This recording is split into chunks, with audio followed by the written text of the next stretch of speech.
So, hello friends, welcome back to our channel Exam Buddy. Now let's do our assignment for inspection and quality control in manufacturing week second assignment second.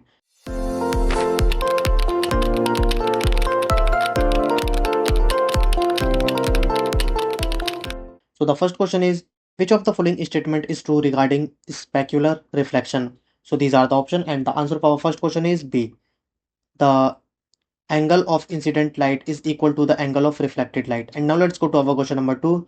In visual inspection during non-destructive testing NDT, what is the general recommendation for the operator's eye position relative to the test surface? So these are the option and the answer for our second question is A.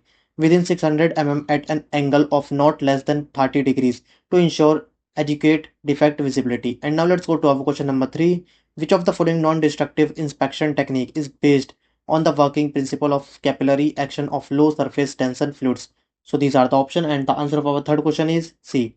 Dye penetrant inspection. And now let's go to our question number 4. For a penetrant material to be effective, the contact angle should be. So these are the option and the answer of our fourth question is D. Very close to 0 degrees. And now let's go to our question number 5. Which of the following properties is an essential characteristics of magnetic particles used in magnetic particle inspection MPI? So these are the option and the answer of our fifth question is B. High magnetic permeability. And now let's go to our question number 6. Which of the following types of alternating current very closely resembles direct current? So these are the option and the answer of our sixth question is C. Three phase full wave rectified alternating current. And now let's go to our question number 7. Which phenomenon describes the exponential decrease of eddy current density with depth in a conductor? So these are the option and the answer of our seventh question is B. Skin effect. And now let's go to our question number 8. Which of the following classifications of eddy current probes is based on the configuration of test coils? So these are the option and the answer of our eighth question is B.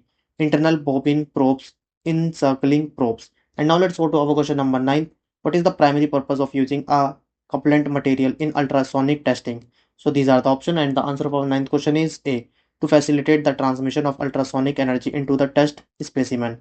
And now let's go to our question number 10. Match the different data presentation techniques in ultrasonic inspection with their correct description. So the answer of our 10th question is C. Now submit your answer. So friends, if you want more assignment answer in future, so you have to do one thing, you have to subscribe our channel. So thank you friends for watching our video.